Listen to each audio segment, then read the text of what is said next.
सिद्धाणं नमो आयरीयाणं नमो वज्रायाणं नमो लोये सव्यसाहुणम्। अनंत अनंत से परमेष्टि भगवान की, आदिर्मा आदिनाथ भगवान की जय। वर्तमान शासन महावीर भगवान की, आचार्य वादिराज सूर्य महाराज की, आचार्य विश्व सागर जी महाराज की, अहिंसा में विश्व धर्म की।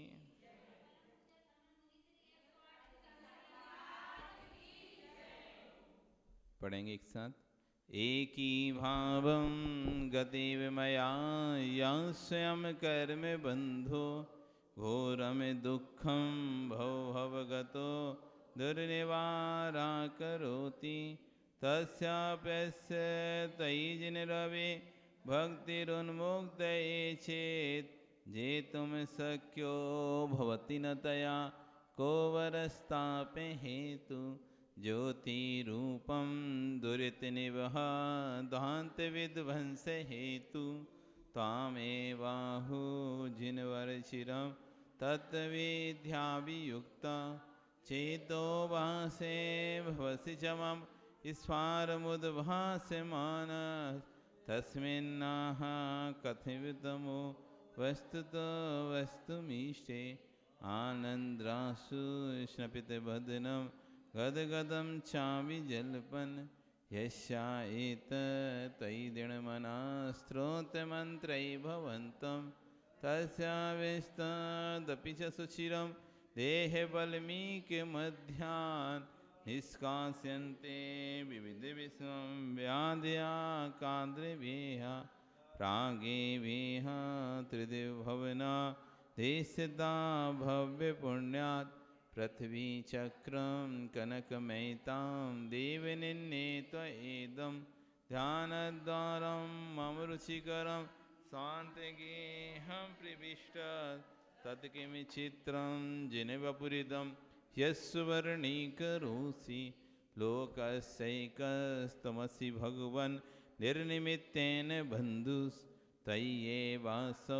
सकलविषयासक्तिरप्रत्यनीका भक्तिस्फीतां चिरमदिवसन् मामिकां चित्तशय्या मय्युत्पन्नं क्लेशयूतं सहिता जन्माटव्या कथमपि मया देव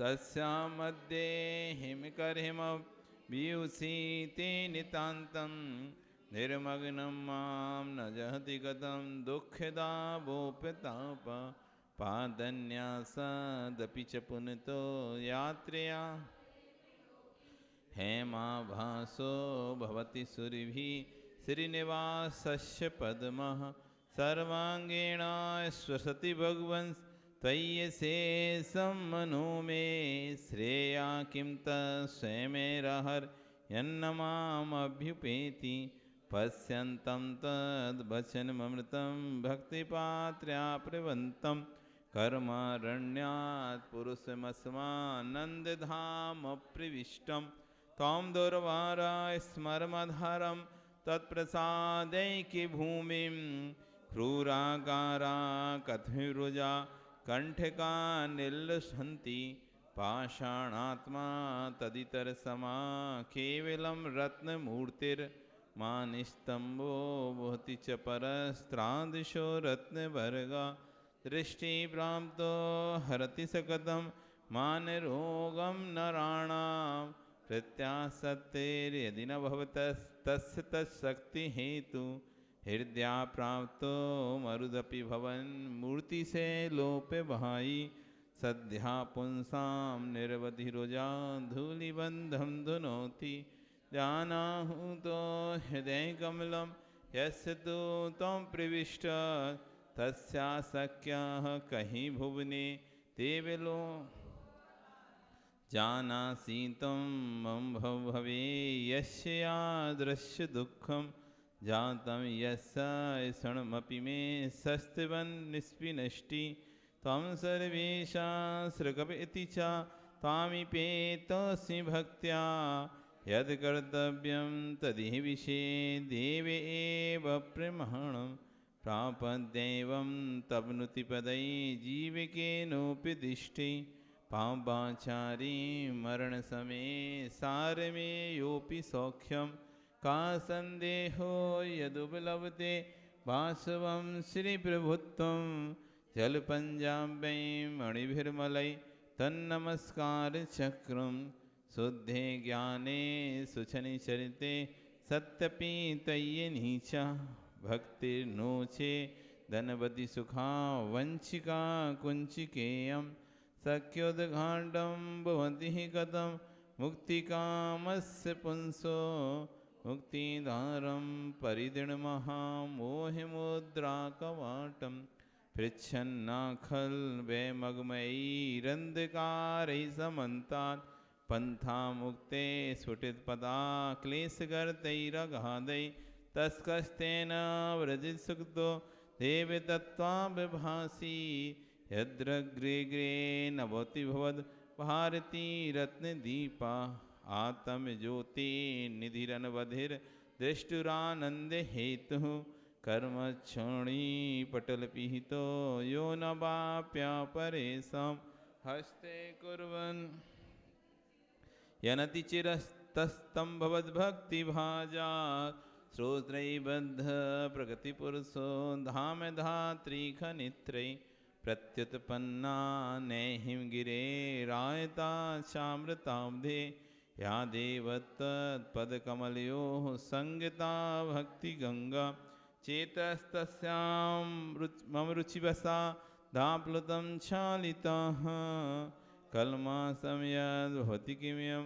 देवि सन्देहे भूमिर् प्रादुर्भूता स्थिरपदसुखा तामनुध्यायतो मे त्वय्येवाहं सयतिमतिरुपद्यते निर्विकल्पा मिथ्येवेयं तदपि तनुते तृप्तिमभ्रेषरूपा दोषात्मानोऽयमथफला तत्प्रसादाद् भवन्ति मिथ्यावादं मल्बुनुदन सप्तभङ्गीतरङ्गैः भागाम्भोधेर्भुवनमखिलं देवपरेति यस्ते तस्यावृत्ति सपदि विबुधाश्चेतसैवाचलेन व्यातनवन्ता सुचिन्मता सेवया तृप्नुवन्ति।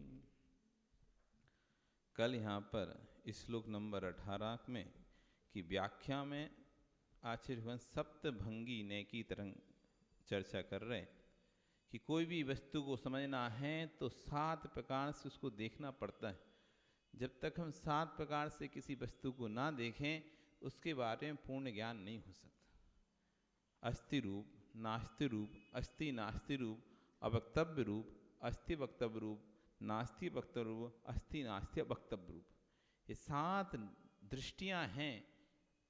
इस 7 प्रकार से 7 एंगल कह लो आप, 7 जगह से जैसे अलग अलग एंगल से देखते हैं ना, साइड से अलग हो जाता है, सामने से अलग आता है, पीछे से अलग दिखता है, दाएं से अलग दिख रहा है, बाएं से अलग दिख रहा है।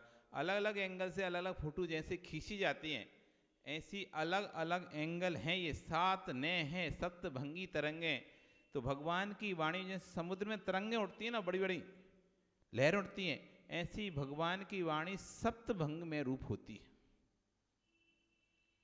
तो आज आप नरेश जी बोल रहे थे, कल तो बोल रहे थे क्या कि जिम्मेदारी निभाओ, और आज बोल रहे हैं कि जिम्मेदारी के पीछे पड़े रहोगे तो कभी कल्याण ही नहीं कर पाओगे। ये 2 बातें कैसे? ये 2 बात सिर्फ जैन दर्शन में ही संभव है और कहीं नहीं हो सकती। ये 2 बातें जैन दर्शन है। 2 विरुद्ध बातें यदि कोई सामंजस्य के साथ कहना जानता है तो जैन दर्शन है। विरुद्ध बातों को, बिल्कुल विरुद्ध बातें ना। एक तरफ कह रहे हैं अपने कर्तव्य का निर्वाह करो, दूसरे समय कह रहे हैं आचार्यगण भाव हैं तो निकल लो, देर मत करो। फिर कहीं भाव रहे नहीं रहे, जब तक भाव हैं तब तक कार्य कर लो, फिर भाव रहे नहीं रहे। तो ऐसा ही है नरेश जी, सोचा तो ऐसे ही था आपने कि सोना रख ले रहे खरीद के, बेचेंगे 10 साल बाद बेटे की जब शादी होगी तब। तब जरूरत पड़ेगी पैसे की तब ले लेंगे, लेकिन बीच में भाव बढ़ गए। अब सोच के तो आए थे 10 साल बाद ही करना उसका एफडी, 10 साल बाद तोड़ने का आपने एफडी करी थी कि चलो 10 साल बाद ये पैसा निकालेंगे अपन, 10 साल तक कोई पैसे की जरूरत नहीं है अपन को, और ये अपन एफडी कर देते हैं। महावीर जी आपने 10 साल की बैंक में एफडी कर दी, अचानक आपको लगा कि अभी तो भाई मार्केट बहुत बड़ी चीज़ है, अमुक चीज़ खरीद के रख लेंगे तो मार्केट बहुत उसका आगे जाके है, आप दूसरा पैसा कहाँ है, अरे वो एफडी पड़ी है, कोई बात नहीं तोड़ देते हैं, फिर बना लेंगे बाद में, अभी तो भाव बढ़ रहे हैं, इधर जरूरत है। तो आपने तोड़ के अपने उपयोग कर लिया। सोच के तो चले थे 10 साल तक नहीं तोड़ेंगे, लेकिन बीच में ही भाव बढ़ेगा उसकी चीज के, बेचेंगे नहीं, सोच रहे थे नहीं बेचेंगे अपन तो पड़ा रहने दो, लेकिन बीच में इसको इतने भाव बढ़ रहा है कि कोई न कह अब तो आगे भैया फिर मिले नहीं मिले, अभी बहुत अच्छे हैं तो अभी निकाल दो, कौन 10 साल तक के लिए रोकना है, वो तुमने बीच में ही निकाल दिया। ऐसा नहीं करते क्या? व्यापार में ऐसा नहीं होता क्या? सोच के तो रखे थे बाद में देंगे, अभी जरूरत नहीं, पड़े रहने दो, लेकिन भाव बीच में ही बढ़ गए, अब बाद में पता नहीं भाव बढ़ेंगे नहीं बढ़ेंगे शेयर के, अभी इतनी ऊंची जा रहे हैं शेयर के भाव, अभी निकाल दो, नहीं तो सोच के तुमने ऐसा लिया था तुमने पड़े रहेंगे, पड़े रहने दो, 10 साल बाद देखें भी जरूरत नहीं है पैसे की भी, पड़ा रहेगा, लेकिन बीच में ही भाव बढ़ गए, तो बीच में ही बेचना पड़ता ही नहीं पड़ता, जब भाव बढ़ जाते हैं तो भैया बेच लो, अभी प्रॉफिट में रहेंगे, फिर 10 साल बाद का क्योंकि ऐसा मौका हजारों वर्षों में आता है एक आध बार, तो भैया अनंत पर्याय बाद ये पर्याय मिलती है, मनुष्य पर्याय।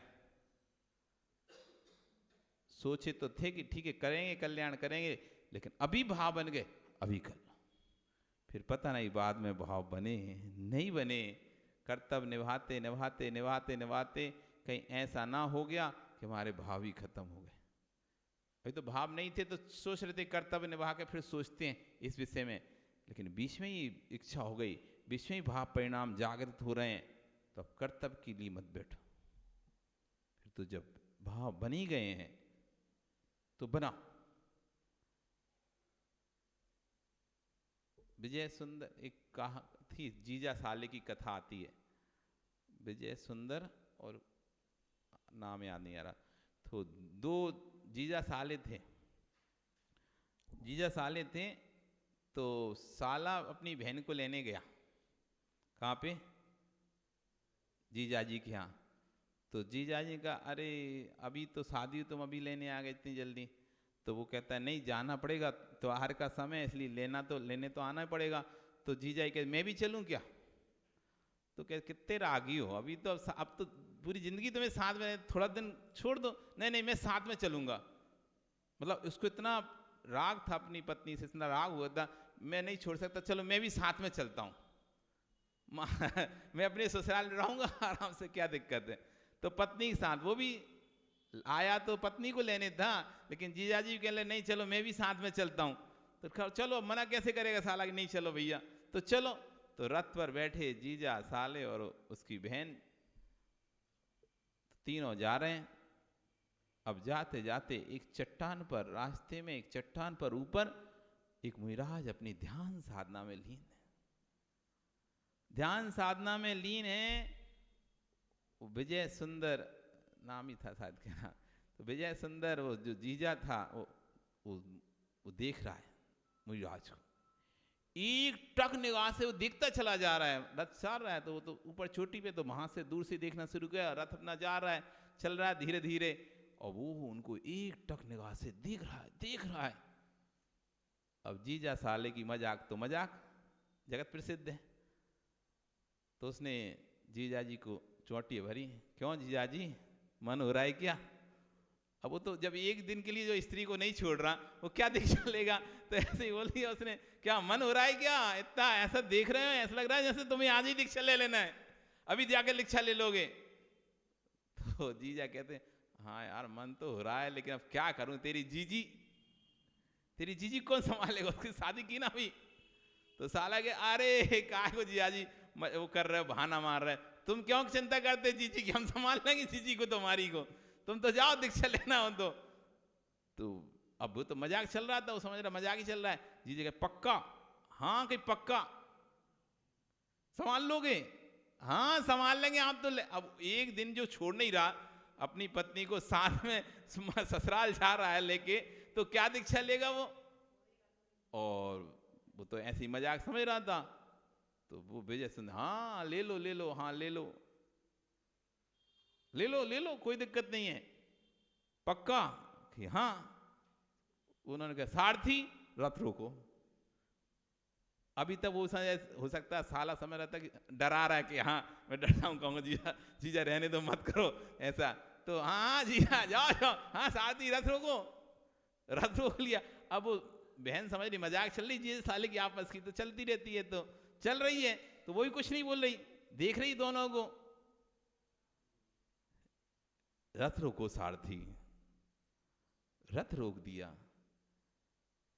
जीजा उतर गया। जाऊं पक्का?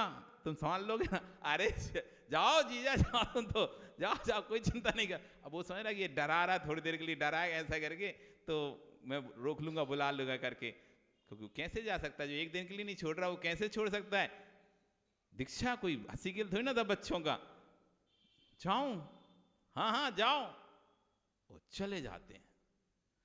पर्वत पर जाके मुनिराज के समक्ष निवेदन करते हैं, मुझे दीक्षा प्रदान करें। मुझे ठीक उतारो कपड़े, करो केस लॉन्च। ये कपड़े उतार के उन्होंने फेंके और केस लॉन्च करके, अब वो साला करे ये क्या कर रहे जी, ये क्या? अब तो तूने बोला था ना संभाल लोगे, और केस लुंचन हो गए, और वे तो पीछी कौंडल लेके ध्यान में बैठ गए। अब तो साले की तो हालत खराब हो गई।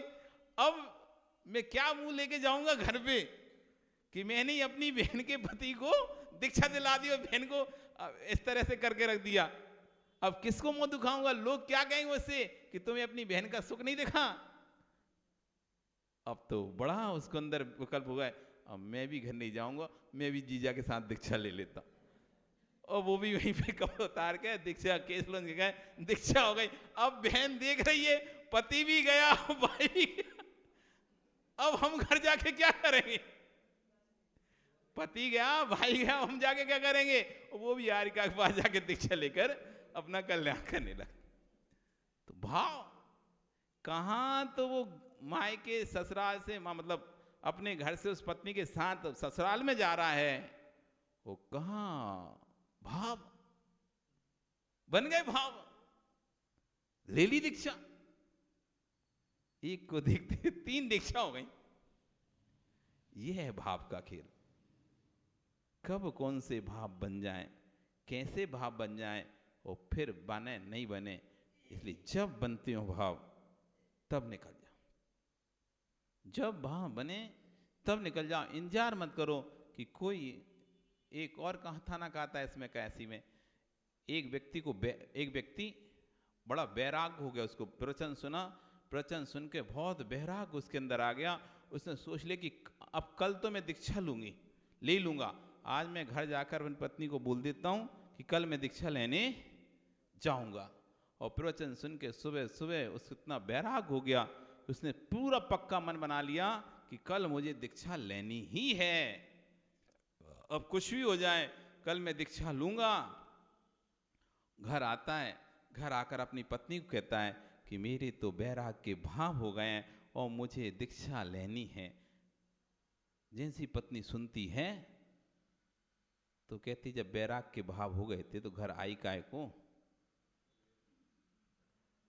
जब बैराग का भाव हो ही गया था तो घर आई क्यों? अभी बैराग नहीं होता, बैराग में होता तो कैसा होता? और पत्नी निकली और आरिका के पास जाके दीक्षा ले ली। ये होता है बैराग। बैराग होएगा तो फिर पूछने की क्या जरूरत थी मुझसे, वहीं दीक्षा ले लेते। तुम्हें बैराग नहीं था इसलिए तुम पूछने आए अभी तक। और पति से पहले पत्नी ने जाके दोपहर वहां से निकली, पत्नी ने दीक्षा ले ली। पति देखते ही रह गए, अरे हम तो कह रहे थे कल दीक्षा लेंगे और इसने तो, देवी ने तो पहले ही ले ली। ये होता है जब आता है बैराग तो फिर कोई नहीं दिखाई देता, फिर ना जिम्मेदारियां दिखाई देती ना कुछ दिखाई देता, फिर तो बस अपने आत्म कल्याण का भाव दिखाई देता है। सबकी व्यवस्था व्यवस्थित है, सप्तभंगी तरंगे। इसलिए जो भगवान की वाणी है स्याद्वाद वाणी है, इसमें चिट भी अपनी पट भी अपनी और सिक्का भी अपने। चिट भी हमारी, पट भी हमारी और सिक्का भी हमारा ही रहता है। ये स्याद्वाद वाणी है। सप्तभंगी तरंगे, जो भगवान की बागाम बोधिर, बाग रूपी वचन रूपी जो समुद्र है उसमें सप्तभंगी रूपी तरंगे उठ रही हैं। क्या करती हैं तरंगे? मिथ्या मलम अपनुदम, मिथ्यात के मल को बाहर फेंक देती हैं। जैसे समुद्र में कभी कचरा नहीं होता, किनारों पे कचरा रहता है, साइड में रहता है, बीच में समुद्र में कभी कचरा नहीं दिखेगा। क्यों? वो तरंगे, जो भी तुम कचरा आएगा वे तरंगे सब कचरे को ले जाकर आगे फेंक देती हैं, कोई कचरा नहीं रहता है। ऐसी भगवान की जो सप्तभंगी में तरंग वाली जो लहरें हैं, उनके वचन रूपी समुद्र जो सप्तभंग की लहरें उठती हैं, वो मिथ्यात के मल को अपनुदम हटा देती हैं। ऐसी है भगवान की वाणी। उस वाणी रूपी समुद्र का क्या करते हैं? कैसी वाणी? वाणी अखिल भुवनम परियेति, पूरे संसार को चारों ओर से घिरी हुई है। जैसे समुद्र संसार को घेरे हुए ना चारों ओर से, ऐसी भगवान की जो वचन रूपी समुद्र है जिसमें सप्तभंग की बड़ी बड़ी लहरें उठ रही हैं जो मिथ्यात के मल को हटा देती हैं, ऐसा वो वचन रूपी समुद्र समस्त संसार को चारों ओर से बेष्टित किए हुए हैं, जगत के सभी प्राणियों को सुरक्षित किए हुए हैं। विबुधा बुद्धिमान लोग चिसा मन रूपी अचलैन पर्वत के द्वारा, जैसे समुद्र में कहा गया था ना समुद्र मंथन, तो पर्वत को 20 समुद्र में मंथन किया गया तो अमृत निकला। तो ऐसे ही कह रहे हैं जो वचन रूपी समुद्र को, जिसमें कि सप्तभंग की तरंगे उठ रही हैं, जो कि मिथ्यात के मल को दूर कर देता है, जो कि संपूर्ण संसार को चारों ओर से घेरे हुए है, ऐसे वचन रूपी समुद्र में जो मन रूपी अचलेन पर्वत के द्वारा क्या करता है? तस्य उस समुद्र की आवृत्तिम मंथन करता है। बार बार भगवान के वचनों का चिंतन करता है, बार बार भगवान के वचनों का चिंतन करता है, बार बार जिन देशना का चिंतन करता है। जैसे समुद्र में पर्वत के द्वारा मंथन किया जा रहा था, जैसे दही को बार बार मथने से क्या निकलता है? नैनो निकलता है, मक्खन निकलता है। जितना मथोगे निकलता ही रहेगा। आप बार बार जितनी बार भी दही को मथते रहोगे, निकालने के बाद भी मट्ठी में भी मथते रहो, तब भी थोड़ा थोड़ा थोड़ा थोड़ा थोड़ा निकलता रहता है। तो ऐसी जैसे समुद्र का मंथन करने से लोक में लोकोक्ति यह है कि अनेक द्रव्य निकले, अनेक रत्न निकले, अनेक सामग्रियां निकली। तो ऐसी जब मंथन रूपी पर्वत के द्वारा भगवान के वचन रूपी समुद्र में मंथन किया जाता है, प्रथमान योग से कर्णान योग, कर्णान योग से चरणान योग, चरणा है दिव्यान योग, ऐसे एक एक अनुयोग में क्या क्या भरा हुआ है, चारों अनुयोगों को गुंथन करता है। बार बार गहरे में जा जाकर उसकी गहराई में जाकर विचार करता है, चिंतन करता है। मन रूपी पर्वत से बार बार व्यातन बनता विस्तृत करते हुए उसको मथता है, आवृत करता है। सपदी शीघ्र ही, सुचिर यानी शीघ्र ही, सपदी यानी शीघ्र ही, अमृतम से व्या पीयूष पान मोक्ष प्राप्ति से हमेशा के लिए सुचिरे तृतवंती संतुष्ट हो जाता है। जो व्यक्ति बार बार जिनवाणी के रसास्वादन करता रहता है, मन में बार बार चिंतन करता है, जिनवाणी का बार बार चिंतन करता है, ऐसा व्यक्ति कर्मों का नाश करके मोक्ष रूपी सुख को प्राप्त करके हमेशा के लिए संतुष्ट हो जाता है। जैसे देवों ने अमृत पी लिया, समुद्र मंथन हुआ, देवों ने अमृत पी लिया और हमेशा के लिए वे संतुष्ट हो गए, अमर हो गए। ऐसे लोक में कहावते हैं, वो तो अमर नहीं हुए, लेकिन जो जिन वाणी की वाणी भगवान के वचन रूपी सौंद में मन रूपी पर्वत से मंथन करता है, वो जरूर मोक्ष सुख को प्राप्त कर नियम से अमर हो जाता है। सच्चा अमर तो सिद्ध ही हैं, और कोई अमर नहीं है। देवता अमर कहलाते हैं लेकिन अमर नहीं है वो। अमर इसलिए कह दिया कि भैया बीच में नहीं मरेंगे, आयु पूर्ण करने के बाद ही मरेंगे। हम तो बीच में मर जाते हैं, अकाल मरण हो जाता है, उनका अकाल मरण नहीं हुआ, ठीक है, इसलिए अमर हो गए। एक निश्चित समय तक कोई उन्हें मार नहीं सकता, शस्त्र उनका घात नहीं कर सकता, कोई उनको आघात नहीं पहुंचा सकता, इसलिए अमर हो गए। लेकिन एक समय बाद वो भी मर जाएंगे। 1 सागर, 2 सागर, 10 सागर, 17 सागर, 25, 30, 33 सागर, बस हाईएस्ट। इसके बाद तो उनको मरना ही है। लंबा, बहुत लंबा समय 33 सागर, 1 सागर, 2 सागर, बहुत लंबा, इसलिए कह दिया अमर। लेकिन फिर भी मर गए। सच्चा कोई अमर है तो सिद्ध परमेष्टि। अरिहंत भी अमर नहीं है,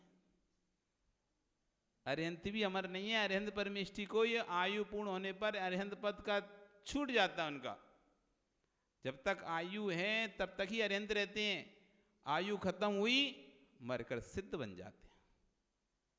अभी महावीर भगवान कहाँ हैं? सिद्ध बन गए, अब अरिहंत नहीं रहे। अरिहंत बस 12 वर्ष ही रहे, 30 वर्ष ही रहे। 40-30 वर्ष की उम्र में दीक्षा ली, 12 वर्ष तपस्या की, 42 हो गए, और 30 बार अरिहंत अवस्था में रहे, बस। उसके बाद अब सिद्ध अवस्था में अजर अमर, अब कभी भी उस अवस्था से कभी च्युत नहीं होंगे। अरिहंत अवस्था से च्युत हो गए, साधु से भी च्युत हो गए, अरिहंत बने, अरिहंत से भी च्युत होकर सिद्ध बन गए। अब सिद्ध पद से कभी च्युत नहीं होंगे। अब हमेशा के लिए सुचिरम, चिरकाल तक, लंबे काल के लिए, जिस काल का कोई अंत नहीं है, संतृप्नुबंती, संतुष्ट हो जाता है। जो व्यक्ति भगवान के वचन रूपी अमृत को, वचन रूपी समुद्र में मन रूपी पर्वत से, मंदार गिरी से मन रूपी पर्वत के द्वारा जो मंथन करता है उन वचनों का, बार बार आलोलन विलोलन करता है, बार बार सोचता है, चिंतन करता है उनके भगवान के वचनों पर, ऐसा व्यक्ति मोक्ष सुख को प्राप्त हो जाता है और हमेशा के लिए अमर हो जाता है। बनना है अमर? किन किन को अमर बनना है? बनना है क्या आप लोगों को अमर कि नहीं बनना? बनना है तो चिंतन करो। अब चिंतन करने के लिए समय चाहिए, चिंतन करो। अब चिंतन करने के लिए समय चाहिए, तो समय तो ऐसा है, जब तक गृहस्थी में रहोगे तो समय का तो अभाव रहेगा, क्योंकि बहुत सारे विकल्प संकल्प लगे रहते हैं। और गृहस्थी जैसे जैसे छोड़ते चले जाओगे तो आपके विकल्प कम होते जाएंगे, समय मिलता जाएगा। अभी तो बहुत विकल्प हैं तुम लोगों को, फिर तो जब घर छोड़ दोगे तो 22 ही पैसे रहेंगे। अभी तो 22,000 पैसे हैं तुम्हारे, तो गिनती नहीं तुम्हारे पैसे की कौन कौन से हैं। लेकिन जिस दिन तुम घर छोड़ दोगे फिर 22 पैसे ही रहेंगे तुम्हारे पास, फिक्स, ज़्यादा नहीं है। अभी तो असंख्यात पैसे हैं तुम्हारे। तुम जब लिखने बैठो, अरे कपड़े का भी तो टेंशन रहता है, शरीर का भी टेंशन रहता है, भोजन का भी टेंशन रहता है, परिवार का भी टेंशन रहता है, दुकान का भी टेंशन रहता है, राष्ट्र का भी टेंशन रहता है, देश का भी टेंशन रहता है, ऑफिस का भी टेंशन रहता है, अधिकारी का भी टेंशन रहता है, हर जगह का टेंशन रहता है। सब जगह जहाँ जहाँ तुम देख रहे हो हर जगह का तुम्हें टेंशन है। अपने कमरे का भी टेंशन होता है, मौसम का टेंशन, सर्दी का, गर्मी का, ये वो अनेक प्रकार की चिंताएं आपके ऊपर छाई रहती हैं। इसलिए आप अध्ययन ही नहीं कर पाते।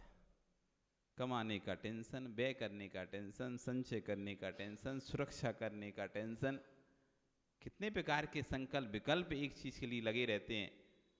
और जैसे जैसे विकल्पों से मुक्त होते जाएंगे तो उन संबंधी जिम्मेदारियां जैसे मुक्त हटती जाएंगी तो समय बढ़ता जाएगा। अब करो फिर खूब चिंतन, चिंता नहीं करो फिर चिंतन करो, क्योंकि चिंता नश्यते ज्ञानम, चिंता नश्यते बलम, चिंतता नश्यते बुद्धि।